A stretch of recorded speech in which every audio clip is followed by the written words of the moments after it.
Bonjour et bienvenue. Aujourd'hui, on se plonge dans un livre qui fait pas mal parler de lui, Sell Like Crazy de Sabri Subi. Un titre assez... Direct, Oui, on peut dire ça. Et le contenu l'est tout autant apparemment. exactement.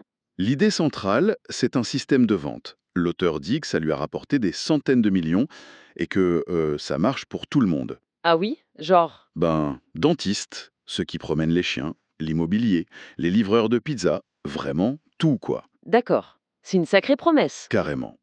Donc, notre mission, aujourd'hui, c'est d'essayer de voir ce qu'il y a vraiment dedans, extraire les principes clés qu'il présente pour la croissance, pour vendre mieux. Surtout qu'il annonce des chiffres assez dingues. Ah, ça oui. Passer de 0 à 7 millions en 8 mois, 500% de croissance en un an, transformer 1 euro de pub en 2, 3 ou même 4 euros. Il parle d'un système secret, hein. Hmm, ça sent un peu le marketing, ça, non? Peut-être, mais il prévient tout de suite, attention, c'est pas magique, hein. Faut bosser, faut s'engager à fond, à 100%. D'accord, donc pas une solution miracle clé en main. Non. Et c'est ça qui est intéressant. Pourquoi insister autant sur l'effort dès le début? Bon, ok, décortiquons ça. Pour commencer, il attaque fort avec une question. Pourquoi tant d'entreprises se plantent? Les chiffres qu'il donne font un peu peur, oui. 96% des boîtes qui coulent en 10 ans, 80% en 2 ans, c'est énorme. Et très peu qui dépassent le million de revenus ou plus. Alors pourquoi, selon lui, Bah, d'après ce que j'ai compris, c'est un manque de focus, un manque de concentration sur la compétence numéro une à faire rentrer de l'argent, générer du revenu, mais de manière profitable. c'est ça l'oxygène, comme il dit? Exactement. Sans cash flow qui rentre régulièrement et qui est positif, ben même la meilleure idée du monde, elle finit par s'étouffer. Il donne un exemple? Oui, celui du chef cuisinier. Un type super doué en cuisine, il ouvre son resto, c'est délicieux, tout le monde adore, Mais mais il est nul en marketing, en vente, il sait pas attirer les clients, remplir son resto tous les soirs. Du coup, il s'est juste créé un job pour lui-même en fait. C'est pas une vraie entreprise qui peut grandir ou se vendre. et la différence, ce serait quoi entre son resto et une boîte qui vaut des millions? Ce serait pas juste la qualité des plats, ce serait la capacité à marketer et à vendre efficacement, attirer les clients et les convertir de façon rentable. C'est un peu pompleux, mais l'idée derrière, C'est quoi? c'est de se concentrer uniquement sur ce qui rapporte, les actions, les actifs qui génèrent un retour positif. Et l'actif le plus précieux qu'on a tous, c'est notre temps. Donc, arrêter de le perdre sur des trucs inutiles. Voilà. Fini de checker ses emails toutes les 5 minutes, de passer des heures sur les réseaux sociaux. Tout ça, c'est du travail à faible rendement. Il faut se concentrer sur le deep work, le travail de fond, qui lui génère du revenu.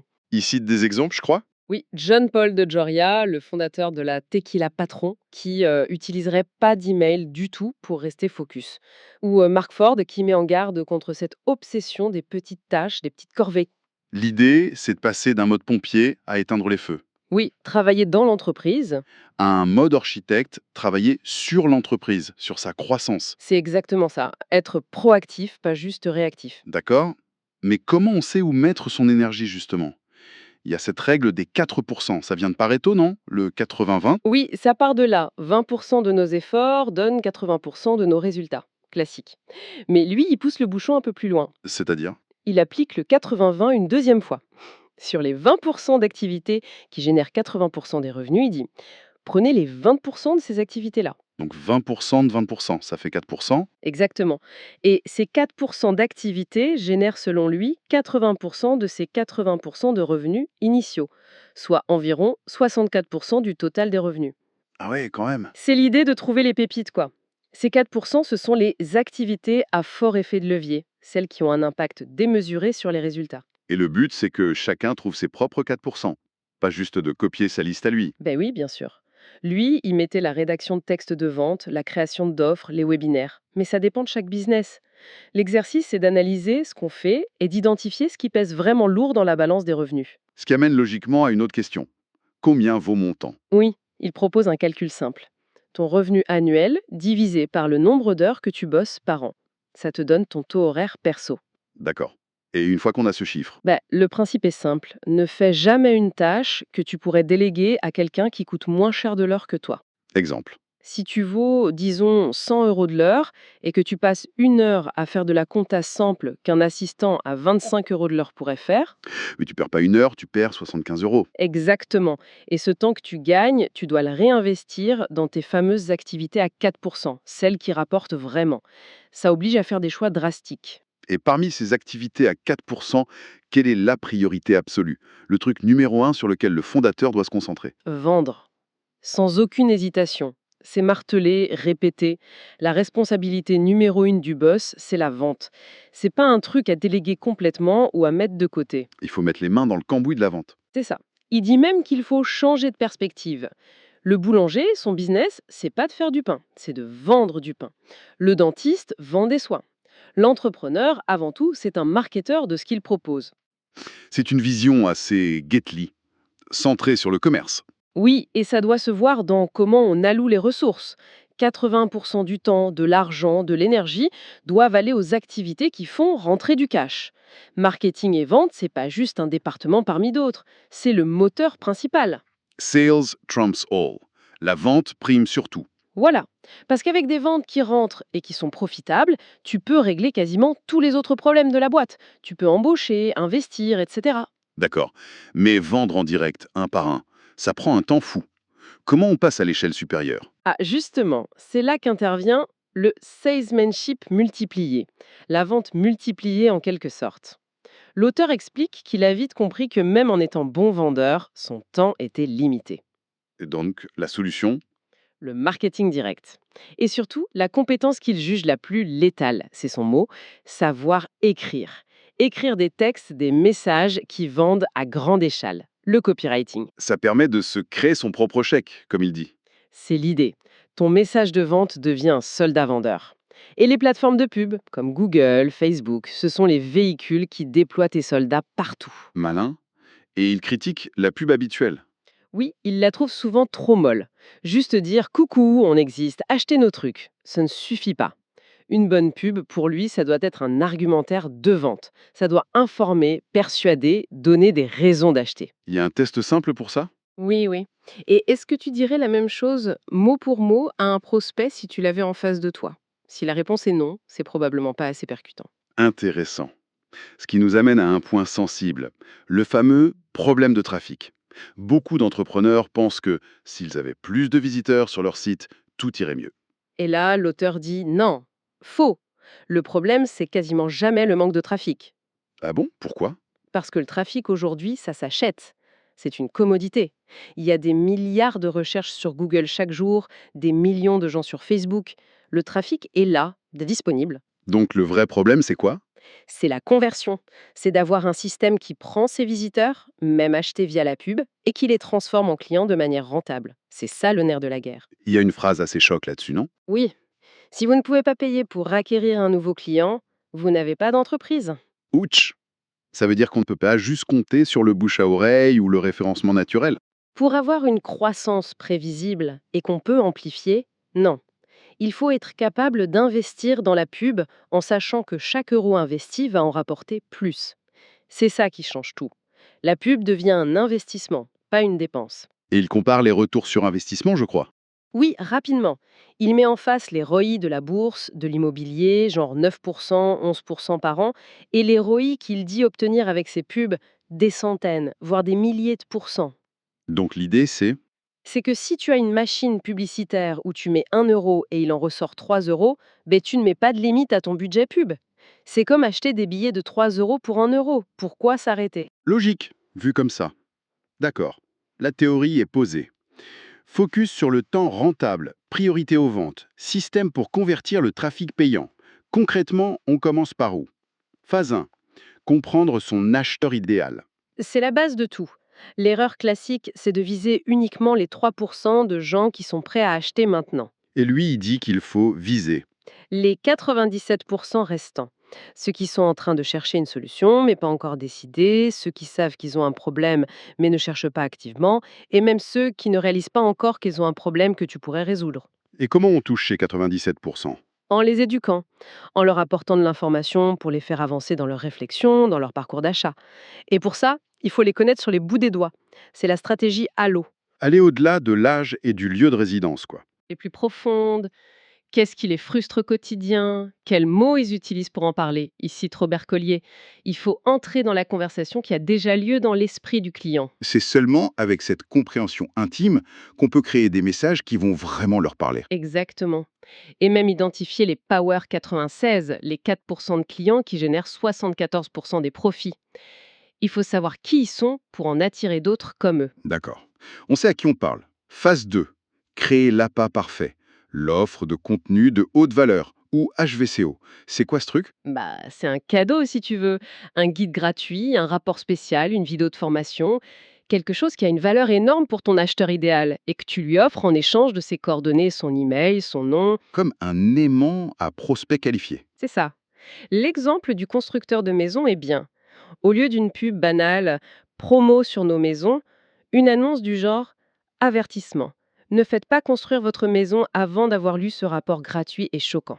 Ça pique la curiosité, c'est sûr. Carrément. Le but de ce HVCO, c'est d'éduquer ton prospect, de te positionner comme un expert crédible et de l'épater dès le premier contact. C'est donner avant de demander. Du marketing basé sur la valeur? Tout à fait. Pour que ça marche, il y a 3 règles d'or selon l'auteur. La première et la plus importante, le titre. Il doit être ultra accrocheur. Faut que ça donne envie de cliquer immédiatement. Voilà. Il donne des exemples comme un livre d'astrologie qui se vend des pleux, puis rebaptisé Comment satisfaire une femme à chaque fois et qui a cartonné. Le titre doit promettre la solution la plus directe au problème le plus urgent, avec des mots forts, de l'intrigue, le bénéfice clair. Et les deux autres règles? Que le contenu aborde vraiment les problèmes brûlants du prospect et que ça reste simple et facile à consommer. Pas un pavé indigeste. Ok, on a notre super appât. Il faut bien le proposer quelque part. Phase 3, capturer les leads. Oui. Et là, l'erreur à ne pas faire, c'est d'envoyer les gens direct sur une page qui essaie de leur vendre quelque chose. Trop tôt. C'est comme demander en mariage au premier encart. Exactement. Il faut une étape intermédiaire, la page d'opt-in ou page de capture. Son seul et unique objectif, convaincre la personne de laisser son email en échange du fameux HVCO. Et comment on fait une bonne page d'opt-in? Faut que ce soit simple et direct. Un titre fort qui rappelle la promesse du HVCO, peut-être quelques puces courtes et intrigantes qui donnent envie d'en savoir plus, ce qu'il appelle les fascinations boulettes. Une image de ce que tu offres, même si c'est virtuel, et un formulaire hyper simple, prénom, email, c'est tout. Pas de distraction, juste l'essentiel. Voilà. Moins il y a de friction, mieux c'est. Bon, on a récupéré l'email, le prospect est dans notre liste, et maintenant arrive le plus grand secret de l'auteur. Phase 4, la stratégie Godfather. Lui faire une offre qu'il ne peut pas refuser. Ça veut dire quoi, une offre irrésistible? C'est le cœur du réacteur, selon lui. Une offre, c'est simple, c'est ce que le client obtient, plus ce qu'il doit faire pour l'obtenir. Et 99% des entreprises font des offres résistibles, tièdes, sans saveur. Alors que lui préconise. Une offre tellement bonne que le client se sentirait idiot de la refuser. Et ça ne repose pas juste sur un prix bas, attention, hein, c'est une combinaison. Quels sont les ingrédients clés? 2 choses ressortent vraiment. Premièrement, l'inversion totale du risque. C'est la garantie puissance. Pas juste satisfait ou remboursé, non. Une garantie béton basée sur des résultats précis et mesurables. Genre l'exemple du SEO. On vous met en première page de Google en 90 jours ou on travaille gratuitement jusqu'à ce que ça arrive. C'est ça, ça montre une confiance absolue dans ce que tu vends et ça démolit le scepticisme du client. Si toi-même tu n'oses pas garantir ton résultat, pourquoi lui te ferait confiance? D'accord. Inversion du risque. Et le deuxième pilier? L'empilement de valeurs, c'est-à-dire ajouter des bonus vraiment désirables et pertinents, qui augmentent la valeur perçue de l'offre. Il faut que le client ait l'impression de faire l'affaire du siècle, que la valeur totale de ce qu'il reçoit est bien supérieure au prix demandé. Et il faut être très spécifique dans la promesse. Absolument, pas de blabla générique sur la qualité ou le bon service. Une offre forte, c'est précis, elle doit être tellement audacieuse qu'elle te fait un peu transpirer toi-même en tant qu'entrepreneur. Et bien sûr, elle doit répondre à ce que le client veut vraiment acheter, ce qu'on a découvert en phase 1. Il dit même qu'il faut écrire l'offre avant de créer le produit final. Oui, pour être sûr que le produit correspond à une demande et à une offre qui peut cartonner. Ok. Offre irrésistible prête. Maintenant, il faut bien la montrer aux gens. Phase 5. Le trafic. On a dit que c'était pas le problème principal, mais il faut quand même savoir s'en occuper. Bien sûr, l'essentiel ici, c'est de maîtriser son économie unitaire. Ça peut faire peur, ces termes. CPL, CPA, LTV. Oui, coût par lead, coût par acquisition, valeur vie client. Mais l'idée de base est simple. Tu dois savoir combien un client te rapporte en moyenne sur toute sa durée de vie avec toi, et à partir de là, tu sais combien tu peux te permettre de dépenser pour acquérir un nouveau client tout en restant rentable. Sans ces chiffres, on navigue à l'aveugle. Complètement. Tu ne sais pas si tes campagnes de pub sont rentables ou si tu jettes de l'argent par les fenêtres. Et il faut varier les sources de trafic aussi. Ne pas dépendre que de Google ou que de Facebook. C'est plus prudent, oui. Le conseil, c'est maîtrise un canal à fond, rends-le profitable, puis seulement après ajoute un deuxième canal, puis un troisième. Et adapte ton message. Tu ne parles pas de la même façon à quelqu'un qui ne te connaît pas du tout, trafic froid, et à quelqu'un qui a déjà téléchargé ton guide, trafic tiède ou chaud. L'annonce est le même. Son rôle, c'est quoi? Vendre le clic, pas le produit final. L'annonce doit juste piquer la curiosité, créer assez d'envie pour que la personne clique et arrive sur ta page d'opt-in ou ta page de vente. D'accord. Mais on sait bien que même avec une offre Godfather, tout le monde n'achète pas tout de suite après avoir laissé son email. Il reste ces fameux 97%. Qu'est-ce qu'on fait d'eux? Alors là, c'est la phase 6, la technique de la lanterne magique. C'est une stratégie pour nourrir ses prospects, les faire mûrir. Les accompagner? Exactement. Le plus souvent, ça se fait par une séquence d'emails ou de vidéos. L'idée, c'est de continuer à leur apporter de la valeur, gratuitement, de les éduquer sur leurs problèmes et sur les solutions possibles. Ça construit la confiance, ça réduit leur scepticisme et ça les guide petit à petit vers ton offre. Comme si on éclairait le chemin devant eux avec une lanterne. C'est une belle image, oui. Il donne l'exemple d'un consultant en relations presse. Sa séquence lanterne magique, ça pourrait être email 1, un petit audit gratuit de leurs réseaux sociaux, email 2, les erreurs à ne pas commettre avec les influenceurs, email 3, un modèle pour les contacter, email 4, des études de cas de clients. À chaque étape, on donne quelque chose d'utile. Oui. Et chaque étape te positionne un peu plus comme l'expert de confiance. Ça renforce le désir pour ta solution finale. Du coup, quand le prospect est enfin prêt à acheter ou à discuter avec toi, il est déjà largement convaincu et préqualifié. Ça facilite grandement la vente finale, j'imagine. Phase 7, point. La conversion, par exemple, lors d'un appel téléphonique. Là, l'approche qu'il recommande, c'est vendre comme un médecin. C'est-à-dire? D'abord, tu diagnostiques, ensuite seulement tu prescris.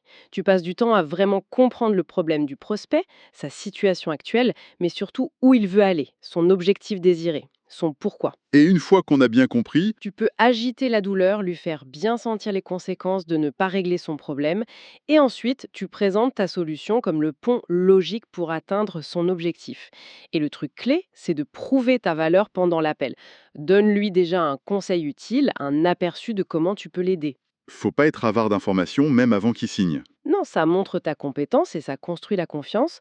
Ensuite, il faut demander l'engagement et conclure. Utiliser des questionneurs avant l'appel aide aussi à s'assurer qu'on parle aux bonnes personnes. D'accord. Et pour finir, phase 8, automatiser et multiplier, avec un gros focus sur l'email marketing. Pourquoi l'email est si central pour lui? Il dit que c'est le canal marketing avec le meilleur retour sur investissement, de loin. Il cite des chiffres comme 40 euros ou 44 euros de retour pour 1 euro investi. C'est énorme. Bah oui. Et surtout, ta liste d'emails, elle t'appartient. Ce n'est pas comme ton audience sur Facebook ou Instagram qui peut disparaître du jour au lendemain si la plateforme change ses règles.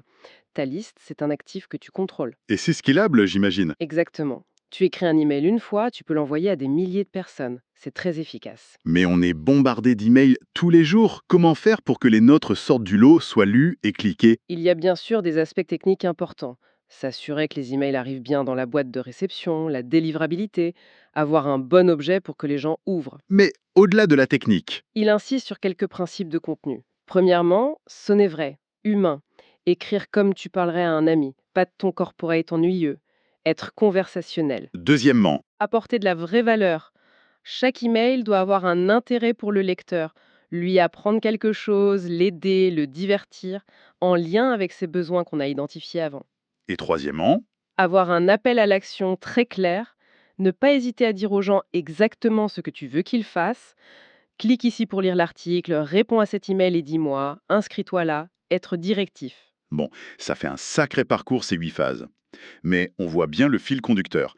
si on essaie de résumer l'essence du truc. Il y a cette obsession de comprendre le client en profondeur, la stratégie Halo. Oui. Ensuite, créer un appât de valeur, le HVCO, pour attirer et obtenir le contact. Puis frapper fort avec une offre irrésistible, la Godfather, qui inverse le risque et maximise la valeur perçue. Ne pas oublier de nourrir la relation avec la lanterne magique, apporter de la valeur en continu. Et tout ça soutenu par une discipline de fer, mesurer les chiffres clés, se concentrer sur les 4% d'activités qui rapportent vraiment et considérer la vente comme la priorité absolue. Alors, qu'est-ce qu'on retient de tout ça au final? C'est juste un ensemble de techniques marketing ou il y a plus? Ce qui est intéressant, je trouve, c'est que derrière le discours parfois un peu agressif ou les promesses très fortes, on retrouve des principes de psychologie humaine et de commerce qui sont assez fondamentaux. Comme quoi? Ben, comprendre son client, créer de la confiance, apporter de la valeur avant de demander, réduire la perception du risque, ce n'est pas Sabri Subi qui a inventé ça. Non, c'est sûr. Par contre, la force de son approche, c'est peut-être la façon dont il articule tout ça en un système très structuré, étape par étape, et surtout l'insistance sur l'application rigoureuse, le test permanent, la mesure des résultats. C'est très orienté action et résultat. Oui, et il insiste énormément sur l'éthique de travail, la discipline, presque l'obsession, Tout à fait. Il parle de tuer la petite voix paresseuse en soi, d'avoir une éthique de travail de mère célibataire, c'est assez intense. carrément. Et ça m'amène à une dernière pensée, une question pour réfléchir un peu. Au-delà de toutes ces stratégies, ces phases, ces techniques, quelle est la part réelle de cette mentalité dans le succès? Cette discipline de fer, cette volonté presque implacable qu'il décrit? Bonne question. Est-ce que les stratégies fonctionnent sans cette mentalité? Ou est-ce que c'est la mentalité qui fait fonctionner n'importe quelle stratégie? Exactement. Et est-ce que cette force intérieure, cette discipline, ça s'apprend? Est-ce qu'on peut la cultiver si on ne l'a pas naturellement? Ça dépasse un peu le cadre du livre, mais c'est une question que son ton soulève inévitablement. Oui, une question à méditer. Le moteur personnel derrière la machine marketing. Intéressant.